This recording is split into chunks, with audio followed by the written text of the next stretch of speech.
Hello everyone. I'm Hieu from Zalo, and today I want to talk about fast data serialization with a library that we written from the scratch.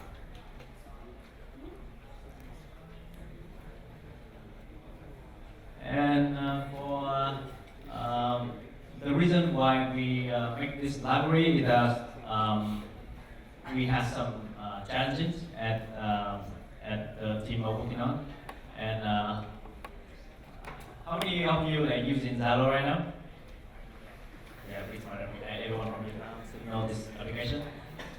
And to some of you that don't know about this application, yes, it's a chat app in Vietnam, and we have like 100 something million users at the moment. And let's take a look at this.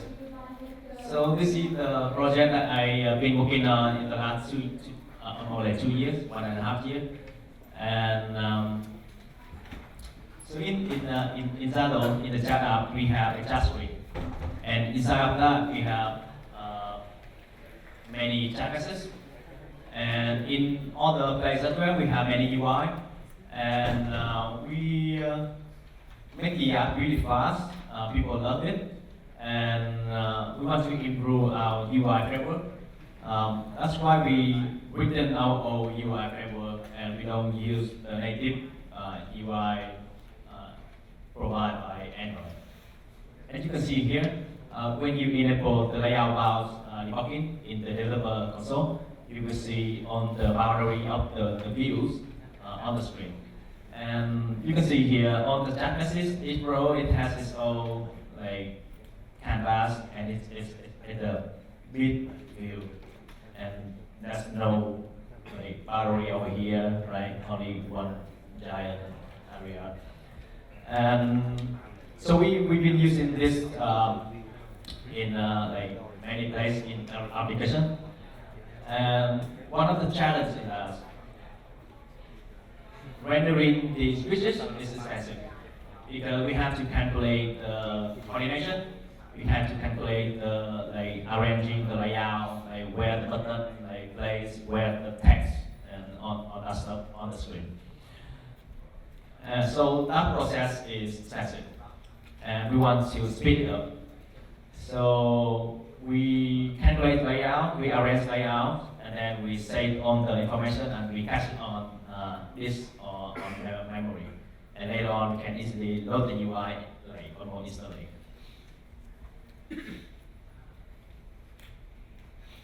Let's say we have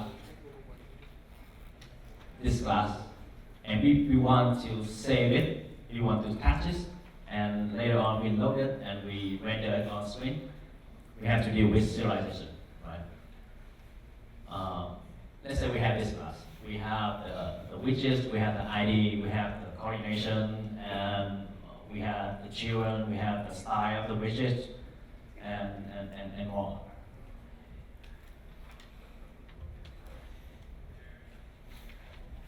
When dealing with serialization, notice these two fields. You can see that all of the fields are primitive types, but this one is the object field. And when you serialize an object and you meet this object, you have to serialize the object again. And inside that, you will have more and more like complicated object tree. And in real life scenario, we will have a lot more complicated object tree like this. So for requirement, we want to make make a library when it handles serialization with performance, and it can support backward compatibilities, so we can easily add in more fields, change the type and all that stuff to the existing class. And we want to make it persistable, so we can save it into this, or we can transfer it to a network. Debuggability. We can easily look at the serialized data and knowing like what inside serialized data. And last is productivity.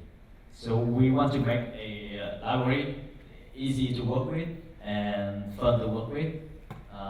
For any existing project, we can easily integrate it with a very few line of code.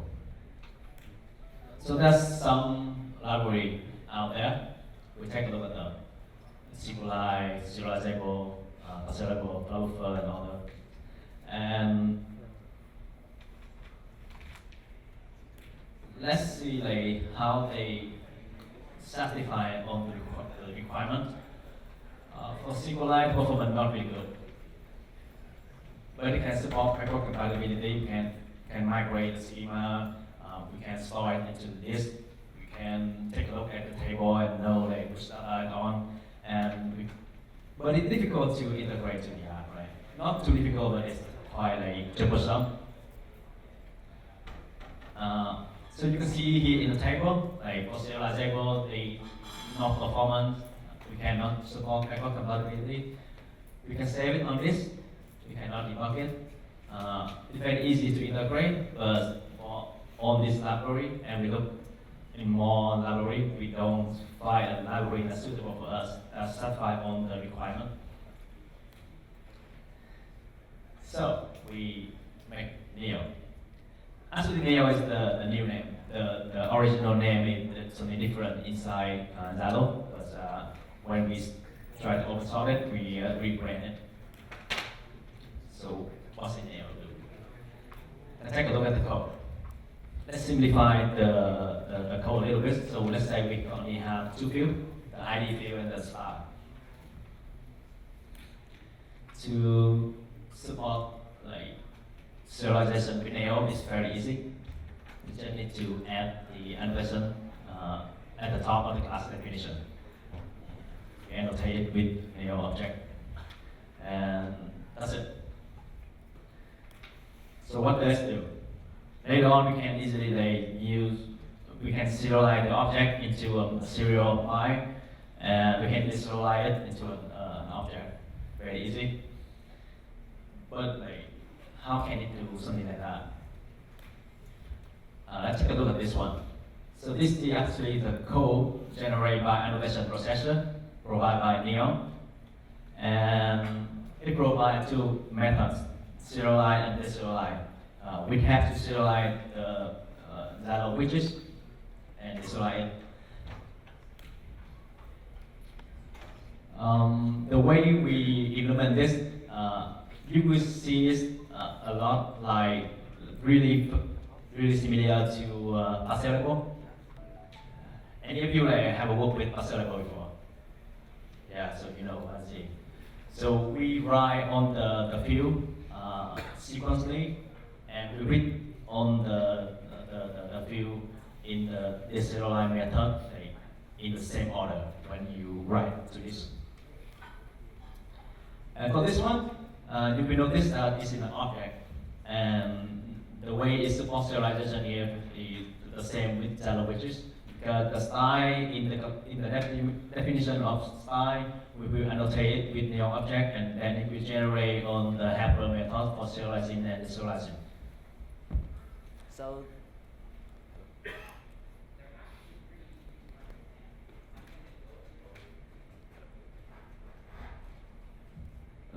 sorry. Okay, so let's move to the next slide. So it's serialized and serialized into by object, by data, by array, and then we can read the by array into an object. And the structure of the stream data is something like this. You have on the field, and on the field can be a value, and for the value, we have a header for indicate that is the value, which is a primitive type. And the type header here usually only like 1 byte, so it's very small. And for object, we will mark it with object start, end it with object end, and in the middle we contain all the field. The field here can be a value or can be an object, another object. So this is the way we pack on the data to a serialized by array.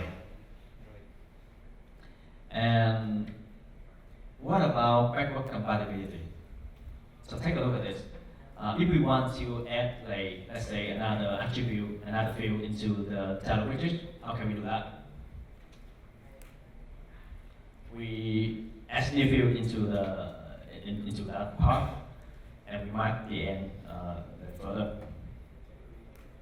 And how exactly do we do that? If we want to support backward compatibility, we add the annotation version like equal something. Let's say this class have the version is 0, and if we write down the version at the beginning of the data, and it read later on in the visualize method.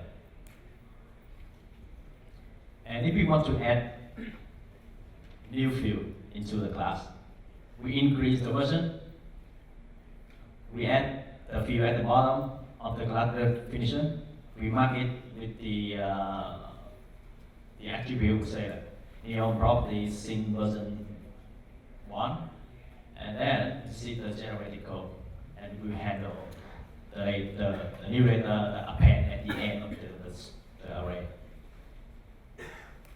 And the same for any new attribute, the code will be generated over here.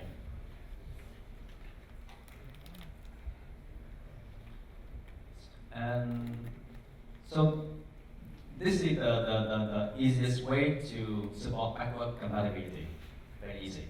But what if you want to handle migration yourself? You can use migrator. Just add an annotation, say the migrator, and then point it into the migrator here. And then we can do whatever we want from here. The code is quite similar with, quite the same with SQLite migration, right? From version and to version, you can do whatever you want over there. What about custom data? For example, here we want to support serialization for last layout, which is a date object. So now it's very easy with Neon. We indicate an adapter for that to handle serialization. And that's it. This is actually the built-in adapter that we provide with Neon for handling date serialization. And you can find more adapter in the built-in in our library. And when we want to take a look at the object tree and see like what really inside it, we can call this method. And then it will bring out the tree. And you can easily debug it. So, for Neon, we don't use any reflection.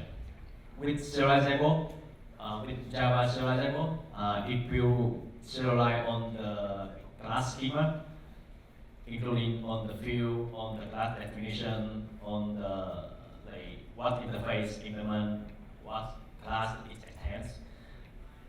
So the data will be like really big. It contains many things in there, and it contains all the related class also. Because when you write down dialog widgets, it write down the class schema of the dialog widgets, and then it also write down the class definition of style, including the name of the field, maybe the name of the method, the name of the annotation, blah, blah, blah. So for the original way for Java serializable is not efficient.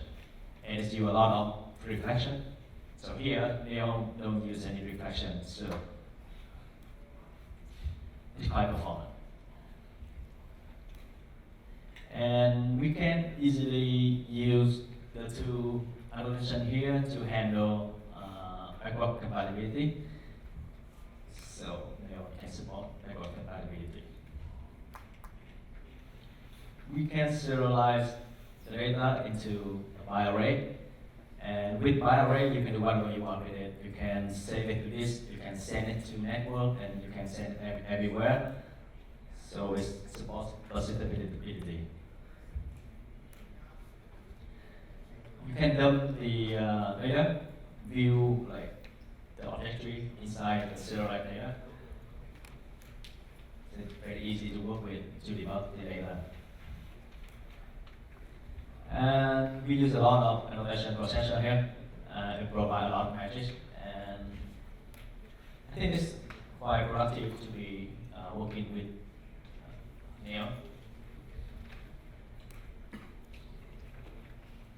So, Neo is it satisfies all the requirement that we defined in the beginning, and turn out they have learned a lot. Compared to serializable, we find out that the performance can be faster, like almost like 10 times.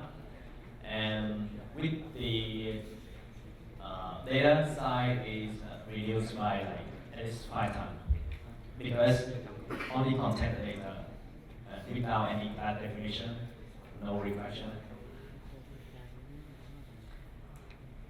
And what you are seeing here is the Neo 1.0.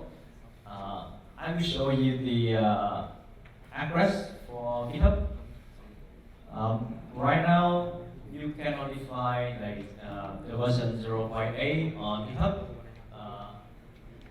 The reason is that this is an internal project from Zalo, and I try to convince my manager to oversaw this, and we had to refactor a lot of it because something it depends on the internal algorithm, so we had to make it somehow different. So what if you go onto the website, you will see the documentation and all the code quite different, but the concept is the same. And hopefully I can provide you a 1.0 with exactly the same what I just presented today in a couple of days.